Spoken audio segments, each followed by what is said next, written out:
Bonjour à tous, bienvenue dans l'interview. Bonjour, Michael Verboed. Vous êtes député PTB au Parlement bruxellois. Vous serez où lundi matin, Michael Verboed?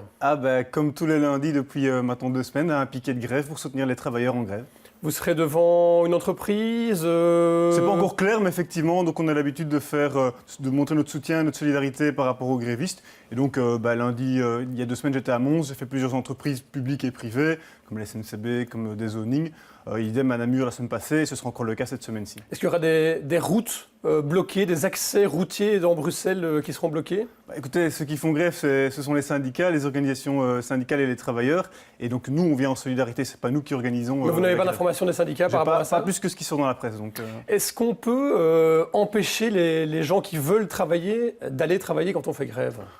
Comme j'ai vu les 2 dernières semaines comment ça se passe relativement bien. On sent qu'il y a un énorme soutien de la part des travailleurs par rapport au mouvement de grève. Il y a beaucoup de travailleurs qui font les piquets, ce ne sont pas du tout uniquement les délégués ou les permanents syndicaux qui font les piquets, c'est vraiment les travailleurs qui le font de manière massive. Et donc le soutien de la population est vraiment croissant. Mais il y en a beaucoup qui ne le font pas aussi.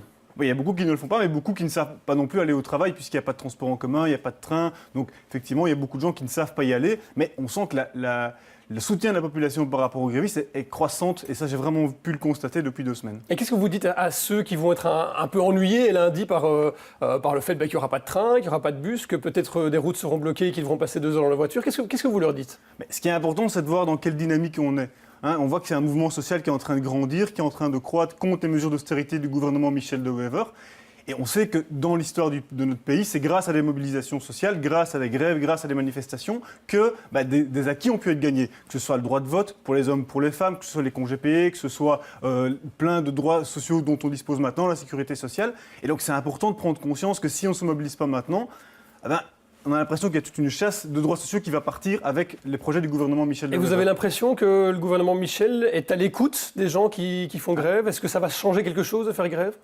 J'ai l'impression qu'on est surtout dans une démocratie un peu particulière, puisque d'un côté, ils disent qu'il y a une marge pour la discussion, mais la marge c'est vraiment sur des virgules ou sur des points-virgules. Alors que de l'autre côté, le gouvernement Michel de Wever a dit clairement à l'Europe qu'ils allaient continuer leur plan et qu'ils allaient même aller plus loin s'il le fallait. On sait que les projets de loi sont déjà prêts. On sait que dans le budget 2015, le budget fédéral 2015, toutes les mesures, comme le saut d'un index par exemple, sont déjà calculées dedans. Donc on sait qu'ils ne veulent pas revenir là-dessus. Donc il n'y a pas de marge de négociation, il n'y a pas de marge pour la concertation sociale. Mais donc à vous entendre, le gouvernement ne bougera pas. Alors à quoi ça sert de faire grève finalement? Pour l'instant, il ne bougera pas. Mais on sait aussi que, ça c'est ce que l'histoire de notre pays nous montre, c'est qu'il faut parfois faire des mouvements de grève parfois plus longs pour pouvoir avoir un résultat. Et donc, quand on voit par exemple que le Premier ministre Michel refuse de répondre à des questions hier au Parlement et refuse d'écouter les syndicats par rapport à leurs doléances, mais que de l'autre côté, il va au VOCA hier soir pour parler et répondre aux questions des patrons flamands, on dit qu'on est vraiment dans une démocratie un peu particulière. C'est le gouvernement des patrons? C'est un gouvernement des patrons. Et exclusivement des patrons? On pense que pour l'instant, tous les signes que le gouvernement nous montre, c'est un gouvernement de patrons qui n'écoute que le monde patronal. D'ailleurs, on a l'impression que dès que le monde patronal donne un petit coup de fil au gouvernement pour leur demander de retirer des mesures qui ne satisfont pas, le gouvernement obtempère, alors que quand on voit que la mobilisation croissante de la population est là, le gouvernement reste sur sa position. Vous irez jusqu'à dire que c'est un gouvernement pour les patrons et contre les travailleurs? C'est un gouvernement qui va prendre des mesures contre les travailleurs, ça c'est clair et net. Et c'est pas seulement moi qui le dis, c'est tous les gens dans la mobilisation, le 6 novembre de la manifestation, dans les grèves tournantes qui ont eu lieu pour l'instant. Et encore lundi, c'est le message qu'on va entendre. Est-ce que les grèves sont pas un peu politisées comme le président de la LVA, Bart de Wever, l'a laissé entendre? Est-ce que derrière les mouvements des syndicats, il y a les partis de gauche, le PS, le PTB? C'est une grève politique dans le sens où elle a pour objectif de faire reculer le gouvernement, qui est un gouvernement politique, sur les mesures qu'ils veulent prendre dans les prochains mois et prochaines années. Et donc c'est une grève qui est politique et je pense que tout le monde, il n'y a personne qui est dupe là-dessus. Mais quand De Wever parle d'une grève politique, c'est pour essayer de semer la zizanie, essayer de casser le mouvement syndical en disant que c'est de la politique. Mais en fait, c'est un mouvement qui se bat contre le gouvernement, qui se bat contre les mesures du gouvernement. Donc c'est une grève politique. C'est ce que Thatcher a voulu faire dans les années 80, ce qu'elle a réussi à faire en fait, en qualifiant les grèves de politique. Et en fait, elle a permis de casser le mouvement syndical. Et on voit que à l'heure actuelle, les droits sociaux en Grande-Bretagne n'ont fait que régresser depuis ce moment-là. Michel et Thatcher, c'est la même chose pour vous? C'est pas la même chose, mais on sent qu'il y a quand même une idéologie qui est très proche. On sent que De Wever s'inspire très très fort de ce qui se passe en Angleterre. Et le fait qu'il qualifie la grève de politique aujourd'hui, alors que Thatcher l'a fait il y a 30 ans, on sent que c'est la même tendance. Alors lundi, ce sera la 3e grève tournante. Jeudi, on nous promet une grève à la SNCB. Lundi d'après, une grève nationale. C'est pas un peu beaucoup pour vous ? C'est le plan qui était mis en place par les organisations syndicales. Je rappelle que les organisations syndicales, ce sont les plus grandes organisations sociales de ce pays. C'est 3,5 millions de membres. Et donc, elles ont tout à fait le droit, et c'est inscrit dans tous les textes internationaux, de faire la grève. On pense aussi que les grèves, le fait d'avoir d'abord des grèves provinciales avant d'arriver à la grève générale, on pense que c'est aussi une manière d'y aller crescendo et on pense que c'est une bonne manière de faire. Et après les fêtes, il y aura encore des mouvements, des grèves ? Ça, on va voir ce que les syndicats vont faire. Moi, je n'ai pas d'informations par rapport à ça. Est-ce que vous prenez une forme de lutte armée toujours ? Est-ce qu'il faut à un moment muscler davantage les actions ? Ce n'est pas du tout ce qu'on pense. Ici, clairement, on est dans un mouvement social qui va crescendo. Et la question, c'est est-ce que le gouvernement va rester sourd ? Mais crescendo jusque où ? Est-ce que le gouvernement va rester sourd aux doléances de la rue ? Et c'est ça la question. Et donc, moi, c'est évident que si le gouvernement, le 15 au soir, dit on n'a pas écouté la rue, on continue sur la lignée, la pension à 67 ans, le saut d'index, tous les droits sociaux qui sont attaqués, je pense qu'inévitablement, les travailleurs vont être en colère. Moi, j'entends des gens au piquet me dire il faudra aller plus loin que le 15. Je ne suis pas délégué syndical, je ne suis pas responsable syndical, donc je ne sais pas ce que les syndicats vont faire. Mais clairement, ce n'est pas exclu qu'après le 15, il y ait de nouveau des grèves qui soient... Et vous les encouragez à... Nous, on les soutient, nous, on les encourage. On soutient évidemment les organisations syndicales. Pourquoi on le fait ? Parce qu'on sait que dans cette période actuelle où le gouvernement met des attaques frontales par rapport aux travailleurs, des attaques frontales par rapport aux mouvements syndicaux, il y a beaucoup de gens qui estiment que la résistance, elle n'est pas légitime, qu'il ne faut pas résister, qu'on n'a pas le droit de faire grève. Je trouve que par rapport à cette situation-là, c'est d'autant plus important de soutenir les organisations syndicales par rapport à un droit qui est fondamental, c'est le droit de manifester par rapport au gouvernement et de faire grève. Et quand certains incendient des voitures, jettent des pavés sur les policiers Ça, on a évidemment condamné ce genre d'acte, c'est pas du tout notre façon de voir. C'est une minorité de gens et notamment des gens infiltrés par l'extrême droite, qui ont provoqué ce genre d'incident. Pas par l'extrême gauche ? Non, pas du tout. C'est clair que nous, on n'était pas présents à ce moment-là. Et ça, c'est quelque chose qu'on déplore. On l'a déploré dès le début. Ce qui est important, c'est de voir que la mobilisation, elle est large. Elle n'est pas seulement limitée à quelques dizaines de personnes qui vont casser des voitures, ce qui est pas normal, mais que la mobilisation, elle était large. Et quand on voit... Moi, j'ai eu ma mère au téléphone après la manifestation. C'était sa première manifestation syndicale de sa vie. Et quand je l'ai eu au téléphone après ça, elle m'a dit « Mais on a l'impression qu'on voit que des gens qui cassent. » Alors que moi, ce n'est pas du tout la manifestation que j'ai vécue. La manifestation que j'ai vécue, c'était une manifestation large, avec des gens de partout, de tous les milieux, que ce soit le milieu syndical, mais aussi les milieux culturels, associatifs qui étaient présents et qui soutenaient cette mobilisation. Et donc, ce n'est pas du tout ce que j'ai vu. Donc, c'est important de remettre ça à sa place aussi. La mobilisation, elle est large. Les casseurs, il faut les punir, il faut faire des exemples en justice ? On pense que c'est surtout dangereux d'utiliser ça pour essayer de criminaliser le mouvement syndical. On entend beaucoup de gens dire voilà, c'est comme ça, donc du coup il faut donner la personnalité juridique aux syndicats, il faut être beaucoup plus ferme par rapport aux manifestations, etc. C'est utilisé aussi pour essayer de casser le mouvement syndical. C'est ce qui s'est passé en Angleterre, et on sait que De Wever a sans doute été à apprendre ce qui s'est passé avec Thatcher.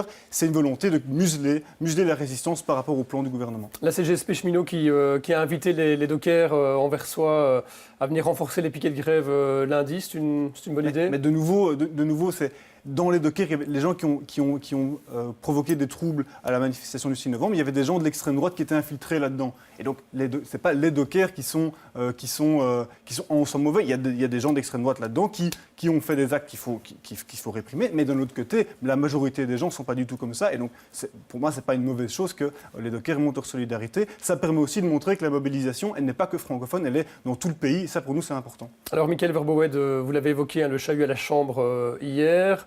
Est-ce que Yann Yambon, ministre de l'Intérieur, doit démissionner, selon vous ? Ce n'est pas une question est-ce qu'il doit démissionner ou pas démissionner. On pense que plus fondamentalement, il faut avoir un débat sur les idées d'extrême droite qui sont de plus en plus présentes dans le monde politique.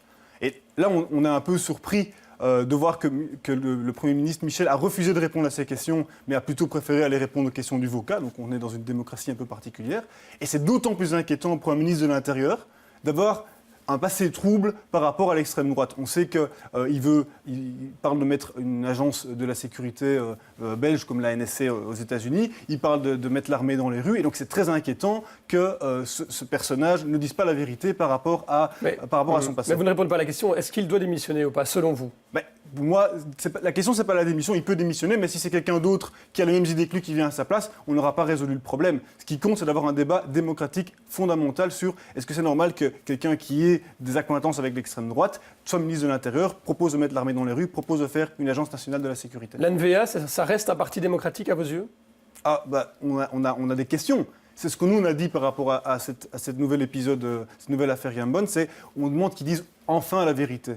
Et tant qu'on n'a pas ça, on ne sait pas se positionner. Mais on pense que c'est important qu'il y ait une discussion démocratique, ce qui n'a pas eu lieu pour l'instant. Et je pense que la position devient de plus en plus intenable et qu'ils vont devoir à un moment donné expliquer c'est quoi leur passé, c'est quoi les liens que Yann Gambon a avec les... Est-ce que vous nous dites que l'extrême droite, d'une manière ou d'une autre, infiltre pour l'instant le gouvernement fédéral?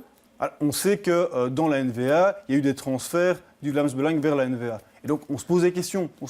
C'est clairement ce qu'on dit. Et quand nous, on dit qu'il faut qu'ils disent la vérité, c'est qu'ils mettent un peu à plat ses liens avec l'extrême droite. Et lui, mais aussi Theo Franken, qui, je le rappelle, a été fêté l'anniversaire d'un fasciste notoire. Est-ce que vous revendiquez de l'extrême gauche? Nous, on dit qu'on a un parti marxiste du XXIe siècle, donc ça, c'est plutôt, on dit la gauche. On a l'impression aussi que les partis de gauche traditionnels ont tendance à aller un peu plus vers la droite, donc on se revendique pleinement de la gauche, d'une gauche qui ose aller au combat et qui ose mettre enfin sur la table des débats fondamentaux comme le rôle des services publics, le fait de défendre le pouvoir d'achat des travailleurs, le fait de défendre les syndicats, pour nous c'est crucial. Et on a l'impression qu'on est un peu les seuls par rapport à ça. Mais qu'est-ce que vous dites à ceux qui disent extrême droite, extrême gauche, finalement, même combat, vous avez aussi des racines dans des régimes totalitaires, etc. Qu'est-ce que vous dites à ces gens-là? Il faut voir que les opposants les plus résolus aux fascistes à l'extrême droite, ça a été la gauche et la gauche conséquente comme le PTB. Depuis le début que le PTB existe, on s'est battu contre les idées d'extrême droite. On est vraiment à l'opposé d'eux, on n'a rien à voir avec eux et ce sont vraiment des ennemis avec lesquels on ne veut pas discuter. Moi, je ne dis pas bonjour aux députés d'extrême droite au Parlement bruxellois. Mais est-ce que vous avez encore des anciens dirigeants comme Staline ou comme Mao comme référence Ce qu'on a dit par rapport à ça, c'est que nous, on est tourné vers l'avenir. Moi, je suis jeune, tout ce qui est le passé, en fait, c'est bon pour les livres d'histoire. Et moi, je suis tourné vers l'avenir. Moi, ce qui m'inquiète, c'est quel avenir on va laisser à notre planète, à nos enfants, quelle planète on va laisser à nos enfants. Et c'est par rapport à ça que je me bats au quotidien. C'est pas par rapport à des modèles du passé, des modèles d'ailleurs. Moi, ça m'intéresse pas. Moi, ce qui m'intéresse, c'est de savoir comment est-ce qu'on fait en sorte que Bruxelles, qui est une des villes les plus pauvres d'Europe, alors qu'il y a énormément de richesses qui y sont produites, mais comment ça se fait que les gens y soient pauvres? Ça, vous n'avez aucun modèle. Vous avez aucun modèle. Mon modèle, c'est un modèle de société où on a l'occasion de discuter, une démocratie participative, à l'opposé de ce que le gouvernement essaie de nous faire vendre maintenant, où les syndicats n'ont pas le droit de discuter, où les syndicats n'ont pas le droit de manifester. Ça, c'est pas notre modèle. Nous, notre modèle de démocratie la plus sociale, la plus large possible. Pour moi, la démocratie, ça ne se limite pas à aller voter une fois tous les 5 ans. Si aller voter une fois tous les 5 ans, c'est ça la démocratie, moi je dis pauvre Belgique. Alors, on va aussi parler d'un dossier plus bruxellois qui agite pas mal le quartier des Marolles pour l'instant. C'est ce projet de parking souterrain sous la place du jeu de balle. Il ne faut pas le faire, ce projet? Est-ce qu'il faut la question c'est aussi liée aux piétonniers. Est-ce qu'il faut un piétonnier au centre de Bruxelles? Nous, on est favorable à un piétonnier. Maintenant, c'est quel est le projet de ville, quel est le projet de société qu'il y a dans la tête de la majorité bruxelloise là derrière. Et par rapport à ça, on a des inquiétudes. Soi-disant, l'objectif, c'est de baisser la pression automobile au centre de Bruxelles. Mais si c'est pour la reporter sur les quartiers extérieurs, comme dans les Marolles, où on veut construire un parking privé, où les entreprises vont vouloir faire du profit, là, ce n'est pas notre modèle. On veut vraiment essayer plutôt que d'essayer de trouver une solution pour les habitants qui vivent au centre de Bruxelles, dont une bonne partie aussi, notamment dans les Marolles, c'est un des quartiers les plus pauvres de Bruxelles, le bourgmestre n'essaie pas de trouver une solution pour ces gens-là. Lui, il dit que c'est justement après de nombreux mails et de nombreux messages des habitants des Marolles qu'il a décidé de construire ce parking pour, entre autres, vider les rues des camionnettes des maraîchers. En tout cas, en une semaine, il y a 15 000 personnes qui ont signé une pétition contre ce parking, les habitants du quartier notamment. Ce sont les habitants du quartier? Oui, donc c'est pas une lutte qui est téléguidée par des gens qui n'habitent pas les Marolles contre le bourgmestre? Nous, on a eu des contacts avec eux par rapport à l'association qui a lancé la pétition, enfin la plateforme qui a lancé la pétition. Des gens du quartier, c'est des gens du cru qui ont peur, ils ont peur d'être chassés. Ça s'est passé dans d'autres quartiers à Bruxelles, où on a voulu faire des projets bling-bling, des projets de logement de luxe, soi-disant pour améliorer la situation du quartier. Mais tout ce que ça aboutit à faire, c'est de chasser les habitants historiques du quartier. Plutôt que de changer la situation des habitants, on les chasse. Et ça, c'est le projet. peut-être, je ne suis pas sûr que c'est ça ce que Maillard fondamentalement veut faire officiellement, mais tout ce qu'il va mettre en place, c'est à ça que ça va aboutir. Au jeu de balle, la lutte continue ? Au jeu de balle, la lutte continue. Merci beaucoup, Merci Michael Verboe, d'avoir été l'invité de l'interview. À suivre demain dans les experts vers 13h, 2 invités, Faouzia Arish, PS, et un MR en face d'elle, Gauthier Calom. Bon après-midi à tous.